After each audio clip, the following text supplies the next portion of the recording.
Bonjour tout le monde, toujours en Guyane, toujours dans le Maroni. Aujourd'hui, on va aller dans la rivière de Kowin et on s'arrêtera devant le village Ayawanji.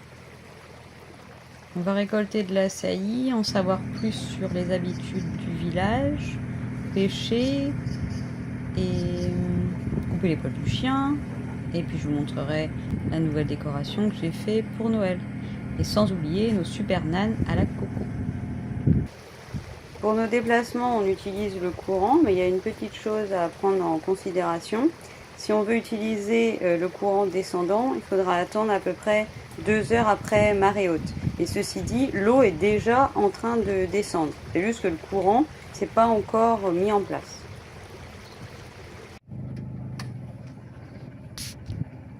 Allez Willy, va attraper tes petits fruits dans le palmier.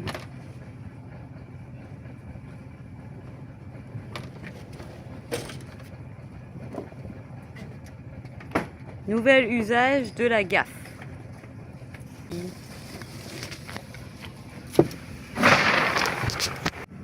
Et voilà les petits fruits qu'on a attrapés. On va tous les récupérer et il paraît qu'il suffit de les blanchir un petit coup pour pouvoir les manger. On va voir. Voilà notre récolte. On va donc les ébouillanter et a priori ça devrait ensuite se manger. On pense que c'est potentiellement de l'açaï. Et voilà toutes les petites baies d'açaï qu'on a récoltées. Maintenant il faut récupérer la pulpe et il y a très peu de pulpe. Donc on comprend bien pourquoi l'açaï c'est cher. Et voilà, ça c'est Willy. Et pour l'instant ses mains sont encore à peu près normales. Après elles vont être toutes violettes pour toujours. Allez Willy, gratte.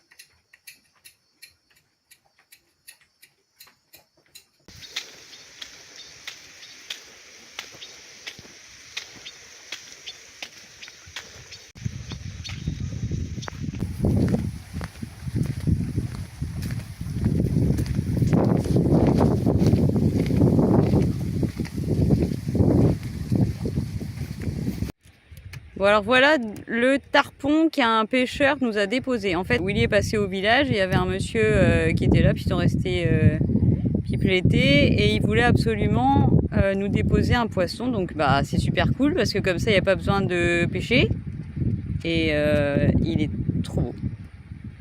Voilà, Willy va faire les filets. Allez Willy, Au boulot. pendant que Willy est toujours en train d'extraire la pulpe d'açaï, il va nous raconter un petit peu de la vie au village qu'il a filmé sur le bord d'un affluent du Maroni.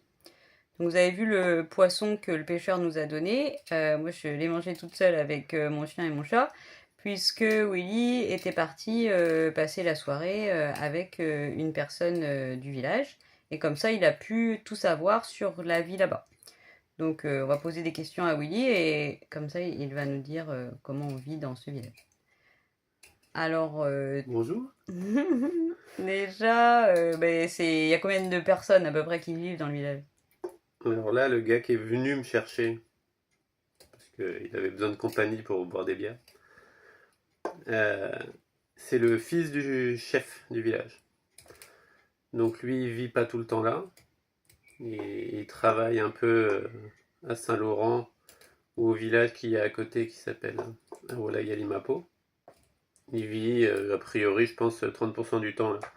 Il y a les grands-parents de son cousin qui vivent là et ses oncles, donc je pense et ses parents. Donc je pense qu'à temps plein, il doit y avoir moins de 10 personnes. Ses grands-parents vivent à Ouala parce que c'est plus facile pour l'hôpital et puis parce que sinon pour aller faire les courses et tout, il faut aller à Ouala et il faut une pirogue.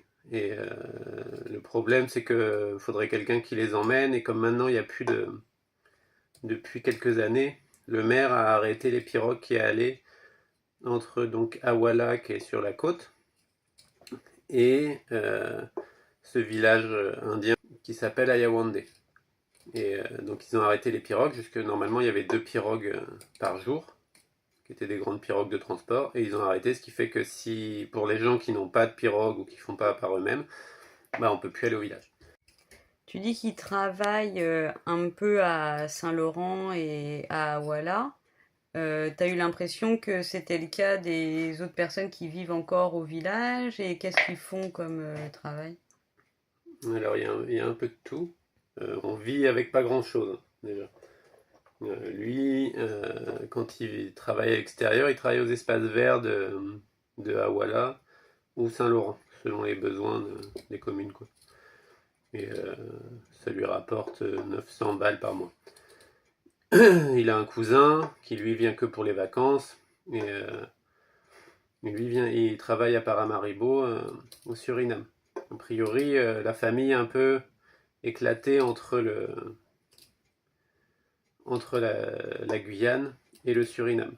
Et a priori, ça c'est important, c'est-à-dire que quand il y a eu la guerre, les Indiens ont été aidés par les pêcheurs créoles. Donc c'est pour ça qu'ils les aident. Par exemple, dans le village, il y a des pêcheurs qui sont logés à la semaine dans des maisons qui sont vides. Donc contre un petit loyer, ils peuvent rester comme ça la semaine plutôt que de rentrer tous les jours à Saint-Laurent par exemple. Donc ils posent les filets toute la semaine et puis ils rentrent le week-end. C'est pour ça que la personne qui nous a donné un poisson, c'était pas une personne indienne. C'était un pêcheur. C'est un pêcheur de Saint-Laurent. Des gens qui fileillent à l'entrée du fleuve et qui se plaignent beaucoup parce qu'en fait, a priori, les réglementations au Suriname sont pas les mêmes. Ils posent beaucoup de filets à l'entrée. Donc on parle de filets qui peuvent faire jusqu'à 8 km de long sur 8 mètres de haut. Et donc en fait, ils empêchent ce que font les poissons, c'est-à-dire sortir et rentrer avec la marée dans l'estuaire, quoi. Et donc ils se plaignent parce qu'ils pêchent beaucoup moins qu'avant, quoi.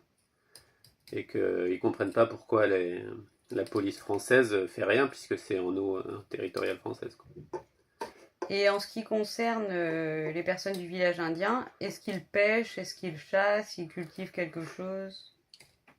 Alors dans l'absolu, l'argent qu'ils gagnent à l'extérieur leur permet d'acheter l'essence pour les générateurs. En ce qui concerne la bouffe, hors la bière, ils sont autosuffisants. C'est-à-dire qu'ils plantent pas mal de choses, beaucoup de tubercules, beaucoup de manioc, de dachine, les fruits à pain, les cocos, et puis tout ce qu'ils trouvent en forêt, comme de l'açaï. Et puis énormément de chasse. C'est-à-dire que, et ça c'est une autre source de revenus, c'est-à-dire que déjà, faut comprendre qu'ils, traditionnellement, et ils le font toujours, ils chassent tout, ils mangent tout. À ceci près, les anacondas. Que les anacondas, ça porte malédiction. Donc si tu tues un anaconda, considère que tu passeras pas l'hiver. C'est ce qui est arrivé à un de ses cousins. Et il n'a pas passé l'hiver? Et un an plus tard, il est mort, il est tombé de la pirogue et il a disparu. Revenons à la chasse. J'ai vu que dans des restaurants à Saint-Laurent, par exemple, il y a de la viande un peu spéciale, quoi.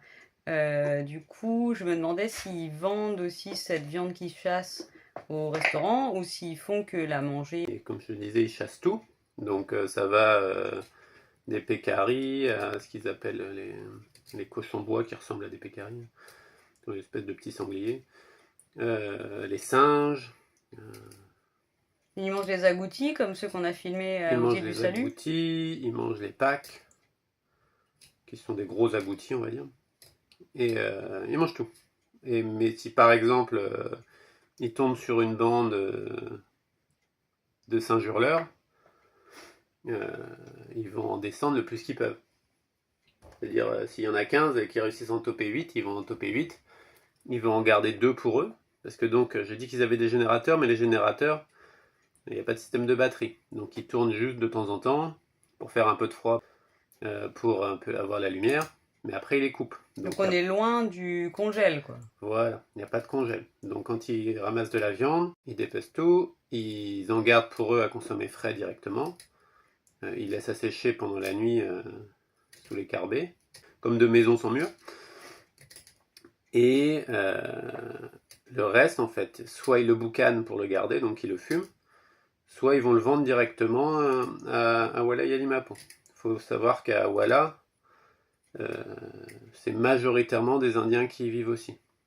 Pour y être allé avec eux, tout le monde est cousin. Ils se connaissent tous. Donc, il y a beaucoup aussi de consommateurs de ces viandes traditionnelles, quoi. Et donc, j'imagine qu'il y en a une partie qui va aussi dans les restaurants. Les gens qui mangent aussi les œufs de tortue. Ils font comme ils ont toujours fait. Bon, après, il faut bien imaginer qu'ils sont moins de 10 sur une zone immense. Donc bon, c'est pas très comparable à ce qu'on peut voir en métropole. À côté de ça, ils ont vraiment un lien avec la nature. Ils ont des singes qui vivent avec eux. Et sinon, tu disais qu'ils peuvent pas rejoindre d'autres villes par le fleuve puisqu'il n'y a plus de pirogues qui font le transport, mais est-ce qu'ils peuvent passer par la terre du coup? Alors par la terre, ils sont isolés en fait. Il faut imaginer que c'est un réseau de rivières par lesquelles on est passé nous en bateau. Ils sont comme sur une île. Donc de toute manière, il faut une pirogue. La ville la plus proche, c'est à Walla, 7-8 km à vol d'oiseau, et Saint-Laurent est probablement à 15-20 km à vol d'oiseau. Le village est sur une petite bosse de sable, donc ils sont un peu en hauteur, donc il y a un peu de vent, donc il y a aussi peu de moustiques. Ils ont une source d'eau, et autour d'eux, c'est la forêt directement, la forêt dense. Littéralement, ils ont les jaguars qui rentrent de temps en temps dans le village, les cochons bois qui traversent en courant, ils vivent dans la forêt. Donc si tu avais continué en haut des marches là, tu serais retrouvé dans la forêt. Tu n'avais pas moyen de faire une petite promenade sur un chemin. Bah, y a sûrement eux des pistes qu'ils empruntent de manière préférentielle, quoi. Puisqu'en fait, derrière chez eux, il y a un endroit, c'est un peu plus un marécage, donc ils vont pas mal pêcher là-bas. Ils pêchent pas mal de poissons qui ressemblent un peu à des poissons-chat. Ouais. Et ça, c'est pareil. Ils vont pêcher pour en vendre. Ils vont, ils me montraient, ils avaient un gros sac à patates. Ils avaient pêché rempli d'espèces de drôles de poissons. Donc comme ça, ils en gardent un peu pour eux, et puis le reste ils vont le vendre. Et dans la forêt, ils font aussi, ils récupèrent les arbres qu'ils utilisent pour faire leur maison, les palmes en tout genre, et puis aussi les arbres qu'ils utilisent pour creuser les pirogues. Donc ils creusent leurs pirogues de manière traditionnelle, quoi. Dans des gros troncs, avec une sorte, ce qu'on pourrait comparer à une bine, une binette. Et ils creusent là-dedans, ça leur prend en général 2 mois. À creuser à temps plein? Non, je pense pas qu'il y ait vraiment de temps plein. Je pense qu'il y a toujours un coup je vais à la pêche, un coup je vais à la Oui, chasse. voilà. Et sinon, donc tu as dit qu'ils étaient un peu tous liés. Ton ami, il a beaucoup de frères et sœurs ou... D'après ce que j'ai compris, lui, il s'en plaint, c'est-à-dire qu'il est le seul de sa génération à être resté vraiment lié au village, à rester beaucoup. Il a 2 frères qui sont dans l'armée, je crois. Un frère qui vit en métropole, une sœur qui, elle, vit à Walla. Mais déjà, pour lui, il considère que les gens qui vont vivre à Walla, ils abandonnent un peu le village, quoi.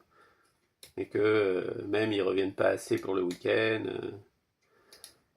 Et en fait, lui, il est resté pas mal avec ses parents, puisque son père, lui, essaye de développer des activités touristiques. Donc il y a des gens qui viennent.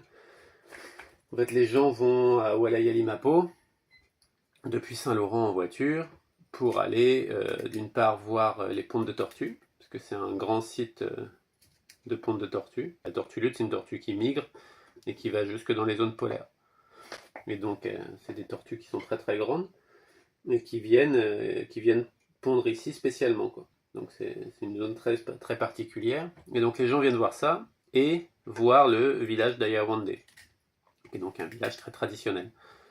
Et donc on leur fait payer un petit tour, on leur fait à manger la viande de brousse, ils dorment dans des hamacs, on leur fait faire des sorties de nuit pour voir la faune en tout genre.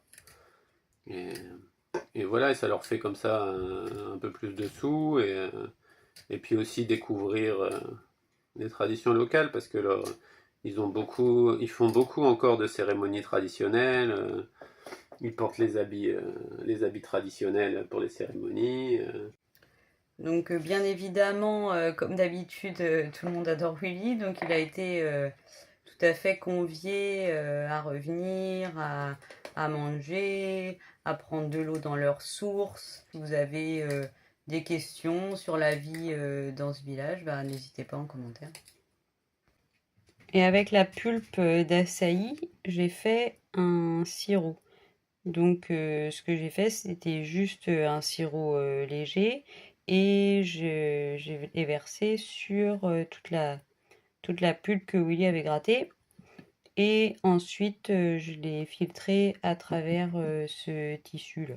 Et du coup, ça me donne des bocaux de sirop d'açaï. Ce matin, on va extraire du lait de coco pour faire des sortes de pain nan à la coco. On récupère l'eau, on récupère la chair. C'est super facile à faire. C'est Willy qui fait, mais je pourrais faire aussi. C'est pas compliqué. Avec un gros couteau de cuisine, on ouvre la coco. Et après, il n'y a plus qu'à.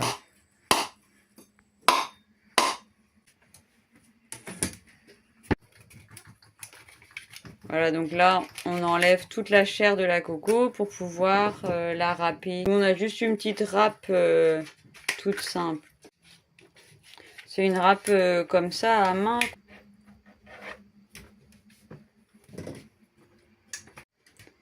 Et avant de gratter la coco, on commence par enlever toute la petite écorce qu'il y a autour de la chair blanche.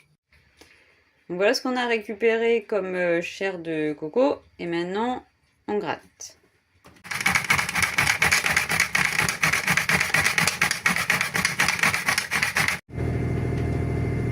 Alors on va faire le lait de coco pour les nanes à la noix de coco. Donc ce qu'on fait, c'est qu'on met la coco râpée dans un linge propre et on ajoute de l'eau chaude dessus.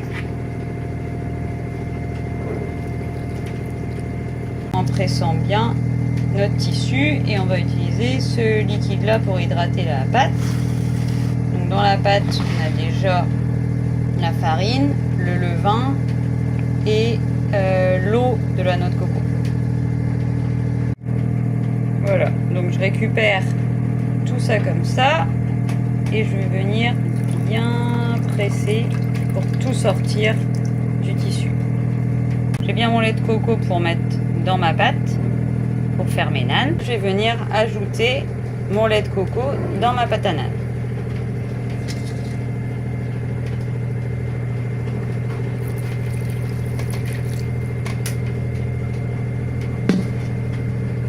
Et je vais mélanger jusqu'à avoir la consistance souhaitée. Voilà, là j'ai l'épaisseur de pâte qui m'intéresse. Je vais la laisser s'assouplir un peu et je reviendrai la mélanger d'ici une petite demi-heure. Voilà, au lieu de pétrir, je laisse ma pâte tranquille et ensuite elle est beaucoup plus facile à travailler. Je vais la mélanger sans filmer parce que j'arriverai pas à une main et je montre après. Et voilà, la pâte est toute belle, sans avoir besoin de pétrir, juste en laissant un petit peu la farine se réhydrater facilement. On fait une pâte bien souple qu'on va pouvoir laisser gonfler gentiment. J'ai divisé mon pâton en 8 et j'ai tout étalé. Je vais laisser pousser 2 heures à peu près. La pâte est super bien. Et ensuite, j'étale tout. Je vais laisser encore comme ça une demi-heure. Temps de se détendre un peu. Et on va cuire. Voilà, je vais les cuire. C'est comme ça. Et on met bien fort le feu. Et ensuite, je les cuis. On voit qu'ils gonflent super bien. Et au final, j'obtiens une belle pile de nanes bien gonflée. Toute la coco qui me reste, je l'ai caramélisée avec du sucre. Ce matin, on va couper les poils d'Aipim parce qu'il avait plus que besoin. Donc vous avez la version en super accéléré Nous, il faut bien imaginer que ça nous a pris 1 heure et demie. Il est assez sage, on fait n'importe quoi avec 2 paires de ciseaux qui coupent plus ou moins bien. Mais bon, c'est pas bien difficile à faire. Et en fait, ben, une fois il est allé chez le toiletteur, moi je trouve qu'il est plus joli comme on le fait nous. Sinon, il est trop bien coupe caniche quoi, et ça lui donne un air un peu bizarre. Je sais pas, il est bien comme on fait. Donc bon, on va continuer, hein, en plus que ça ne nous coûte pas cher, comme tout le monde sait que je suis une grosse radine. Et voilà, Aipim, tout bien toiletté. Aipim, se mettre dans l'ambiance de Noël, je vais vous montrer ma nouvelle décoration. Ce que j'ai fait, c'est juste des nœuds, donc je fais un sapin fantôme. Et pendant toute la période de l'Avent, je vais publier des shorts sur la découverte de mon calendrier de l'Avent. Bon bah, puisque normalement il faut dire au revoir, on vient de dire au revoir. Dis au revoir, Adil. Et le chat veut pas, il est sous la table. Dis au revoir toi aussi. Salut!